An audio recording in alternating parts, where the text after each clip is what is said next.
Good evening, ladies and gentlemen. Welcome to this official book launch of Barbara Gabogrecan's latest book, Thank God I Had a Stroke. The title in itself gets people very intrigued.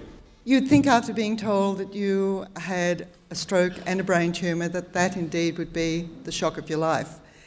But to tell you the truth, I didn't actually feel in a state of shock at that point of time. The next morning, I got up early and sat in a chair, decided to wait till breakfast and read a book. Peter knows I love reading and writing, and he'd packed reading material, a book and some writing materials for me. So I took the book out and I looked at the front cover and thought, it looks familiar, but it doesn't look familiar. I couldn't quite figure it out, and I looked at it and was quite confused with it, so I thought, oh well. So I just turned it open to read, and I looked at the page and thought, this is strange. I know they're words because you can see the space between the words, but all the letters are all jumbled. And then I thought, oh, don't tell me Peter's purchased a book in another language. It just looked like reading another language. This, as Geoff has highlighted and we've seen on the video, is quite a remarkable and inspirational book, Barbara.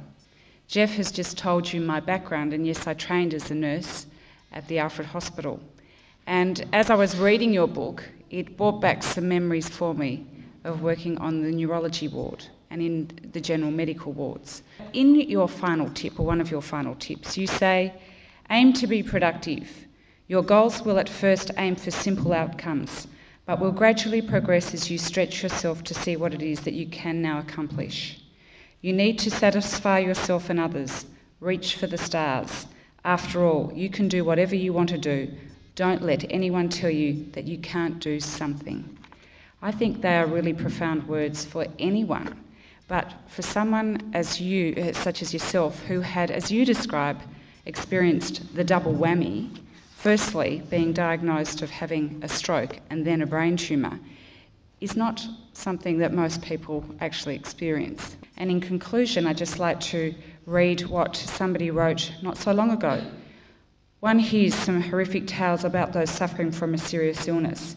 It is not too often that one person suffers from two serious illnesses simultaneously, as Barbara did when she had a stroke and a brain tumour was discovered. There is never any suggestion that Barbara is a victim as she tells her story. Rather, one is touched by just how positive and optimistic she remains throughout. But I couldn't have said it better myself. That is absolutely what this book is about. It is a real inspiration for anyone involved in the health industry, but what a wonderful inspiration for anyone who has had such a traumatic event as yourself. So it's my absolute pleasure to be here this evening to launch this very wonderful book and inspirational book. Congratulations again.